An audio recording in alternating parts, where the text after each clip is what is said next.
بسم اللہ الرحمن الرحیم۔ اللہ کے نام سے شروع جو نہایت مہربان رحم والا۔ علیکم ورحمۃ اللہ وبرکاتہ۔ نحمده ونصلي ونسلم على رسوله الكريم اما بعد فاعوذ بالله من الشيطان الرجيم بسم الله الرحمن الرحيم ان الله وملائكته يصلون على النبي يا ايها الذين امنوا صلوا عليه وسلموا تسليما اللهم صل على سيدنا ومولانا محمد معدن الجود والكرم وآله وبارك وسلم۔ ہمارے آقا صلی اللہ تعالی علیہ وسلم کے دادا حضرت عبد المطلب جو نور مصطفیٰ صلی اللہ تعالی علیہ وسلم کے حامل تھے، اللہ تبارک و تعالی نے انہیں زمزم کے کنویں کی دریافت کا شرف عطا فرمایا، اور انہیں خواب میں کہا گیا کہ تم پاک جگہ کو کھودو، بابرکت جگہ کو کھودو۔ 3 دن مسلسل انہیں خواب آیا، لیکن وہ اس کی تعبیر صحیح طریقے سے نہ جان سکے کہ کہاں پر کھودنا ہے، کس جگہ پر زمزم کا کنواں ہے۔ چوتھے دن جو خواب آیا اس میں مکمل نشانی بتائی گئی۔ خواب کے اندر حکم ہوا کہ بیر زمزم کو کھودو، وہ مقدس پانی کا کنواں جو کبھی ختم نہیں ہونے والا، جو حجاج اور زائرین اور مکہ کے باشندوں کو سیراب کرنے والا اور ان کی ضرورت کو پورا کرنے والا ہے، اور تمہارے آباء و اجداد کی مقدس میراث ہے۔ اگر تم اسے کھودو گے تو پالو گے، تمہیں مایوس اور پریشان نہیں ہونا پڑے گا۔ اب نشانی بتائی گئی کہ کہاں پر کھودنا ہے۔ کہا گیا خواب کے اندر کہ وہ اصحاف و نائلہ کے چبوترے کے سامنے کوڑا کرکٹ کے ڈھیر کے پاس ہے۔ یہ اصحاف و نائلہ، یہ اصحاف جو ہے ایک مرد کا، نوجوان آدمی کا نام تھا، اور نائلہ اس کی محبوبہ کا نام تھا۔ یہ دونوں خانہ کعبہ کے اندر آئے اور وہاں پر انہوں نے ایک دوسرے کے ساتھ بری نیت اور برے فعل کا ارادہ کیا، زنا کرنا چاہا، تو اللہ تبارک و تعالیٰ کی طرف سے عذاب آیا اور ان دونوں کو پتھر بنا دیا گیا۔ تو ان کی مورتیاں عبرت کے طور پر وہاں رکھی گئی تھی پہلے۔ اصحاف و نائلہ کی مورتی عبرت کے طور پر، تاکہ اس جگہ پر کوئی برا فعل نہ کرے، اپنی نیت خراب نہ کرے، اس لیے رکھی گئی تھی۔ لیکن دن جاتے رسم و رواج میں یہ ہوتا گیا کہ جن بتوں کو عبرت کے لیے رکھا گیا تھا انہی کی تعظیم ہونے لگی۔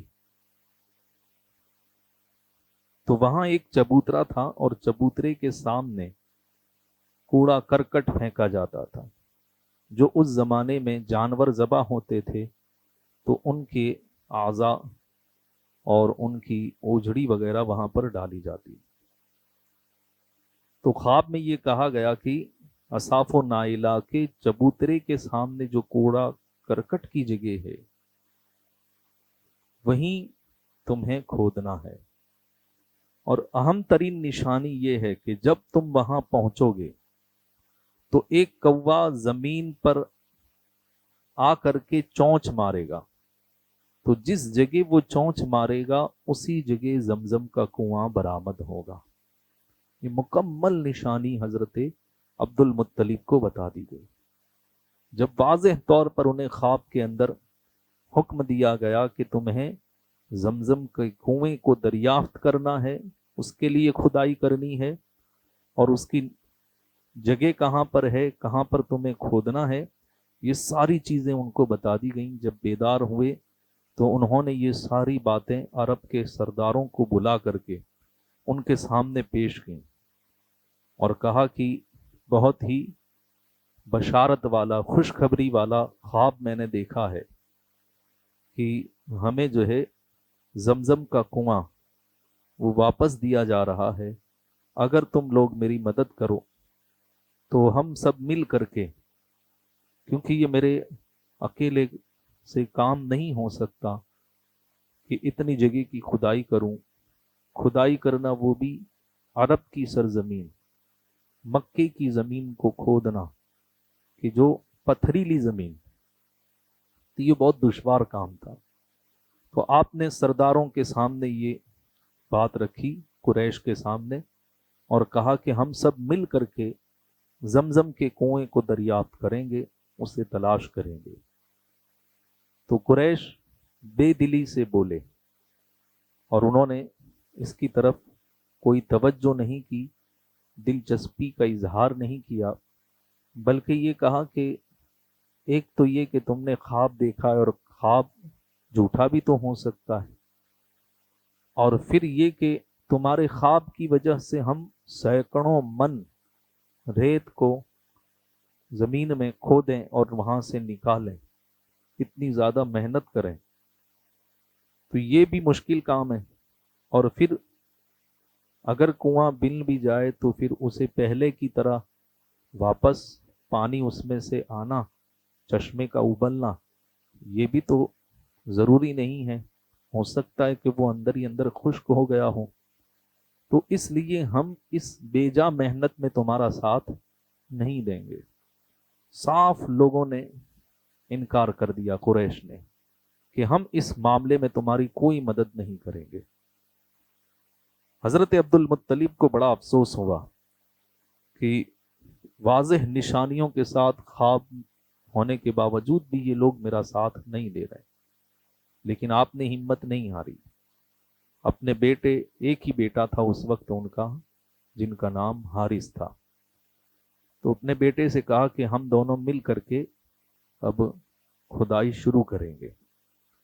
وہ گئے، جب اصاف و نائلہ کے چبوترے کے پاس پہنچے، وہاں پر جیسا کہ میں نے کہا کہ کوڑا کرکٹ پڑا ہوا تھا اور کچھ جانوروں کی اوجھڑی بھی وہاں پر تھی۔ تو آپ جب وہاں پر پہنچے تو دیکھا کہ ایک کوا آیا اور اس نے اوجڑی سے گوبر نکال کر کے بکھیرنا شروع کر دیا۔ گوبر میں گندم وغیرہ کے دانے تھے، وہ انہیں چننے کے لیے زمین پر چونچ مارنے لگا۔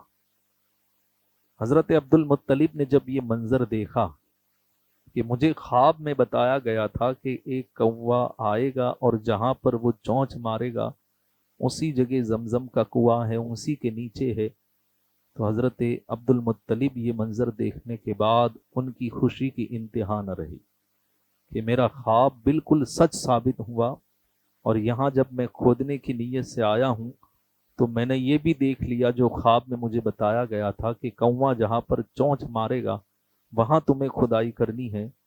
تو اپنے بیٹے حارث سے کہا کہ کمر باندھ لو، جس جگہ کی ہمیں بشارت دی گئی تھی وہ جگہ ہمیں مل گئی ہے۔ تو حضرت عبد المطلب اپنے بیٹے کے ساتھ وہاں پر کھدائی کرنے لگے۔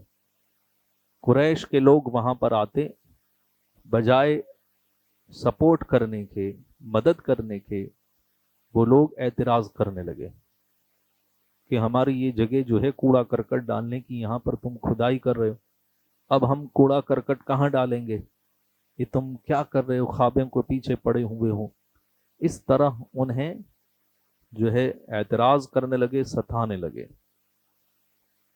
حضرت عبد المطلب کو یقین تھا کہ اللہ تعالیٰ مجھے مایوس نہیں کرے گا، جب خواب میں اس نے حکم دیا ہے تو پھر زمزم کا کنواں مجھے ضرور ملے گا۔ آپ ان کے تانوں کی طرف کوئی توجہ نہ دیتے کان نہ دھرتے اور اپنے کام میں مشغول رہتے، کھودتے رہتے۔ حضرت عبد المطلب کھودتے اور ان کے بیٹے حارث جو ہیں وہ زنبیل میں مٹی بھر کر کے دور جا کر کے ڈال کر کے آتے، کیونکہ یہ بھی تو ایک پریشانی تھی، اگر وہاں ڈالتے تو پھر قریش کے اعتراضات اور بڑھ جاتے اور وہ لوگ مزاحمت کرتے ہیں کہ تم یہاں پر جو ہے ریت کا ڈھیر لگا رہے ہو۔ تو اس لیے محنت میں یہ اضافہ ہوا کہ جو بھی مٹی اور ریت نکلتی اسے دور جا کر کے ڈالنا پڑتا۔ ظاہر سی بات ہے کہ اس میں بہت زیادہ محنت لگی، ایک تو ایسی زمین کو کھودنا، پھر اس ریت کو بھر کر کے دور لے جا کر کے ڈالنا، تو باپ بیٹا دونوں کی انتھک محنت، دن رات یہ محنت کرتے رہے، یہاں تک کہ ان کی محنت رنگ لائی اور کھودتے کھودتے یہاں تک پہنچے کئی دنوں کے بعد کہ کنویں کی اینٹیں نظر آنے لگی۔ جب حارث نے، حضرت عبد المطلب کے بیٹے نے اینٹیں دیکھیں تو خوشی سے چیخ پڑے اور کہنے لگے ابا جان آپ کی محنت رنگ لائی، اللہ نے ہمیں زمزم کا کنواں دکھا دیا۔ یہ خوشی کے ساتھ آپ کہنے لگے۔ جو وہاں پر لوگ تھے انہوں نے سنا، آئے دیکھا کہ واقعی نیچے کنویں کی اینٹیں برآمد ہو گئی ہیں، تو اب جو ہے یہ خبر آنن فانن پورے مکہ میں پھیل گئی، سارے قریش وہاں پر آ گئے، دیکھنے لگے کہ واقعی عبد المطلب کا خواب صحیح ثابت ہوا اور کنویں کی اینٹیں نظر آنے لگی ہیں۔ تو اب قریش وہاں پر آ کر کے حضرت عبد المطلب سے کہنے لگے کہ یا عبد المطلب انہا بئر بیر ابینا اسماعیل وان لنا فیہا حقا فاشرکنا معک فیہا، جس کا معنی ہے کہ اے عبد المطلب یہ ہمارے باپ اسماعیل کا کنواں ہے، اس میں ہمارا بھی حق ہے، لہٰذا ہمیں اس میں شریک کرو۔ حضرت عبد المطلب جب ان کی یہ بات سنتے ہیں تو انہیں بڑا دکھ ہوتا ہے۔ آپ کہنے لگے کہ یہ تو بڑی ناانصافی ہے، جب میں تمہارے پاس آیا تھا اور میں نے خواب بیان کیا تھا اور میں نے کہا تھا کہ ہم سب مل کر کے کھودتے ہیں، جب محنت کی باری تھی تب تو تم نے صاف انکار کر دیا کہ ہم محنت نہیں کریں گے، ہم نہیں کھودیں گے، خواب جھوٹے بھی ہوتے ہیں، تب تو تم نے بالکل دلچسپی نہیں لی بلکہ مجھے ستاتے، اعتراض کرتے، میرا مذاق اڑاتے تھے، اور آج جب کنویں کی اینٹیں نظر آنے لگی ہیں تو اپنا حق لینے آ گئے ہوں، تو یہ ناانصافی ہے۔ قریش نے کہا کہ چاہے کچھ بھی ہو ہم اپنا حق رکھتے ہیں، یہ جس طریقے سے تمہارے آباء و اجداد میں ہیں اسماعیل علیہ السلام، ویسے ہی ہمارے بھی آباء و اجداد میں ہیں، ہم بھی ان کی اولاد ہیں، جیسا تمہارا حق ویسا ہمارا بھی حق ہے، تو اس کنویں میں ہمارا دونوں کا حق رہے گا۔ حضرت عبد المطلب ہر طرف نگاہ دوڑانے لگے کہ کوئی ان کی طرف بولنے والا ہو، لیکن کسی نے بھی آپ کا ساتھ نہ دیا۔ اس وقت حضرت عبد المطلب کے دل میں تمنا ہوئی کہ قریش کی تعداد زیادہ ہے اور میری طرف بولنے والا صرف میرا ایک بیٹا حارث ہے اور کوئی نہیں ہے، تو آپ نے دل ہی دل میں نذر مانی، اے اللہ اگر تو مجھے 10 بیٹے عطا کرے گا تو میں ان 10 میں سے ایک بیٹا تیری راہ میں قربان کروں گا، جیسے حضرت اسماعیل علیہ السلام نے ابراہیم علیہ السلام نے اپنے بیٹے اسماعیل کی قربانی پیش کی تھی، تو میں بھی تیری بارگاہ میں اگر تو مجھے 10 بیٹے دے گا تو میں ایک بیٹا قربان کروں گا۔ اسی وقت انہوں نے دل میں یہ نیت کی تھی۔ حضرت عبد المطلب نے کہا کہ اس میں میرا حق ہے، وہ کہنے لگے کہ نہیں ہمارا حق ہے۔ اب معاملہ یہ ہوا کہ حضرت عبد المطلب کو وہ آگے کھودنے سے منع کرنے لگے، تو حضرت عبد المطلب نے کہا کہ ایسا ہے کہ ہمیں لڑنا جھگڑنا نہیں چاہیے، ہم کسی کو ثالث مقرر کر لیتے ہیں، یعنی 2 بندے کسی ایک کو چن لیں کہ وہ جو فیصلہ کرے گا ہم دونوں اس کے فیصلے کو مان لیں گے. تو ہم کسی کو جج مقرر کر لیتے ہیں. تو قریش نے کہا کہ ہم بنو سعد کی کاہنہ کو اپنا حکم مقرر کرتے ہیں، اپنا جج مقرر کرتے ہیں. اب یہ بنو سعد کی جو کاہنہ تھی بہت زیادہ ماہر تھی، اور اس وقت سب سے بڑی کاہنہ مانی جاتی تھی، مشہور تھی. وہ جو ہے آنے والی چیزوں کی بھی خبر دیا کرتی تھی، تو اس پر سب کو یقین تھا. تو حضرت عبد المطلب نے کہا کہ بنو سعد کی کاہنہ ملک شام میں ہے. اب تم ایسے شخص کو جج مقرر کر رہے ہو، ثالث مقرر کر رہے ہو کہ جس تک ہماری رسائی نہیں ہے، ہمیں لمبا سفر کر کے اس کے پاس جانا پڑے گا. تو یہ تو اچھی بات نہیں ہے.